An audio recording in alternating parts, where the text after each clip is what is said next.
आप सभी का स्वागत है मेरे इस नए ब्लॉग में। आप लोग मेरे लास्ट ब्लॉग के ज़रिए जान तो गए होंगे कि हम लोग पहुँचे थे गांव और जहाँ पर मेरे ताऊ जी की बरसी थी और वहाँ पर हम लोगों ने खूब मस्ती की। लेकिन उसी दौरान हम लोगों को अपने गांव की कुछ एक चीज़ें देखने को मिली, जिसमें हम लोगों को देखने को मिला मेरे दादाजी के टाइम का ये एक लोटा और ऐसे ही काफ़ी और सारी चीज़ें। कुछ एक चीज़ें हम लोग यहाँ भी लेके आए जो मुझे लगा कि आप लोगों को भी दिखाना बनता है। बहुत ही ज़्यादा पुरानी हैं ये चीज़ें, इसमें लिखा तो कुछ नहीं है, लेकिन कुछ एक लोटे हैं जिनमें दादाजी का नाम वगैरह लिखा हुआ है। आप इसकी शेप देखिए, ऐसा लोटा आप लोगों ने पहली बार देखा होगा आई थिंक।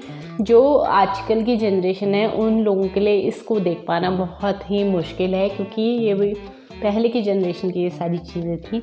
इस तरीके की हम लोगों के यहाँ पर लोटी थी, वहाँ लोटी थी। ये लोटी तो अभी भी देखने को मिल जाती है।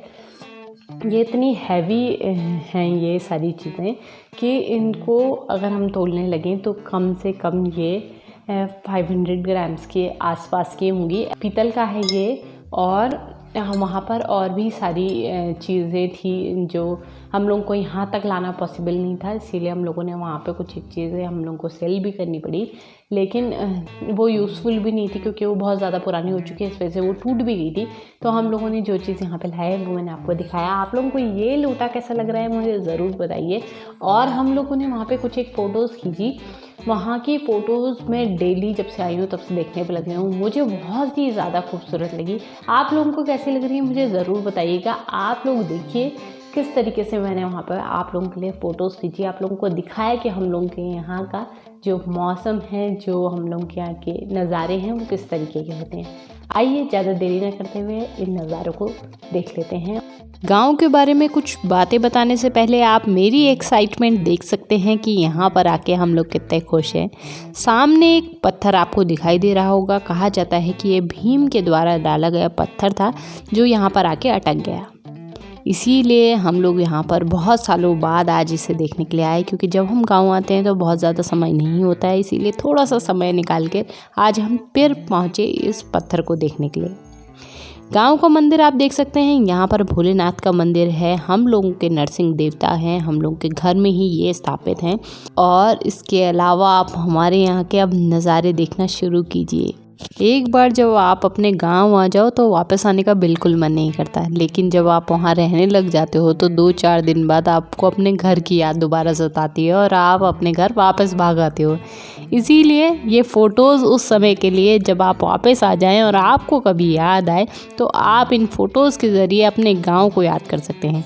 मुझे तो यूट्यूबर बनने के बाद काफ़ी फ़ायदे लगे, क्योंकि हम लोगों के पास बहुत सारी फ़ोटोज़ हो जाती हैं। उसके बाद हम लोग अपनी गैलरी खाली करने की वजह से जो हम लोगों को फ़ोटोज़ पसंद होती हैं उनको भी हम लोग डिलीट कर देते हैं। लेकिन यूट्यूबर होने का फ़ायदा कि आपकी सारी फ़ोटोज़ आपकी एक वीडियो में कलेक्ट करके आप लोगों तक पहुंचाते हैं।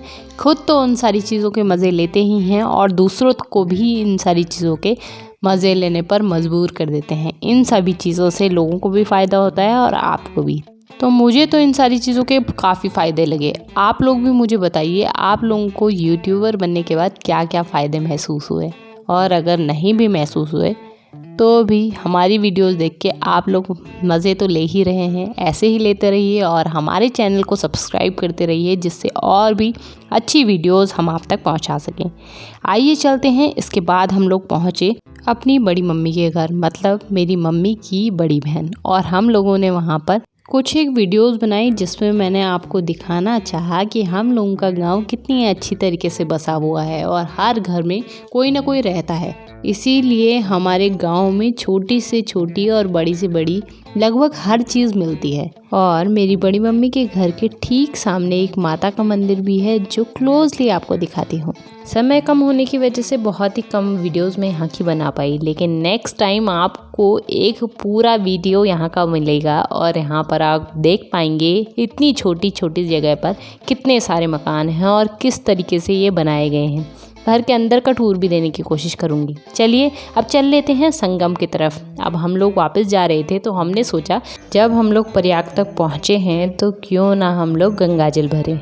हर किसी काम में गंगा जल की आवश्यकता पड़ती ही है। हम लोग तो रोज़ सुबह अपने लड्डू गोपाल जी को गंगा जल पीने में देते ही हैं, तो इसीलिए हम लोगों ने यहाँ पर गंगा जल भरा। संगम में बहुत ज़्यादा भीड़ होने की वजह से बहुत ज़्यादा वीडियो बनाना भी मुश्किल हो रहा था, क्योंकि यहाँ पर हर किसी के धक्के लगे जा रहे थे। जिस किसी ने मेरे पिछला वीडियो नहीं देखा है वो शायद ना जान पाए कि हम लोग कहाँ पहुँचे हैं, लेकिन उनके लिए मैं बता दूं कि हम लोग पहुँचे हैं देवप्रयाग में। यहाँ है अलकनंदा और भागीरथी का संगम। आई होप आप सभी को मेरा ये व्लॉग पसंद आया होगा। अगर आप लोगों को मेरा ये व्लॉग पसंद आया है तो प्लीज़ लाइक शेयर सब्सक्राइब करना ना भूलें। साथ ही में बेल आइकन दी हुई है उसे प्रेस करें, जिससे सबसे पहले नोटिफिकेशन आपको मिल सके और आप मेरे आगे आने वाले सारे व्लॉग्स को एंजॉय कर सकें। आज के व्लॉग में बस इतना ही। कल फिर मिलते हैं एक नए व्लॉग के साथ। तब तक के लिए स्वस्थ रहें, मस्त रहें, प्यार बांटते रहें।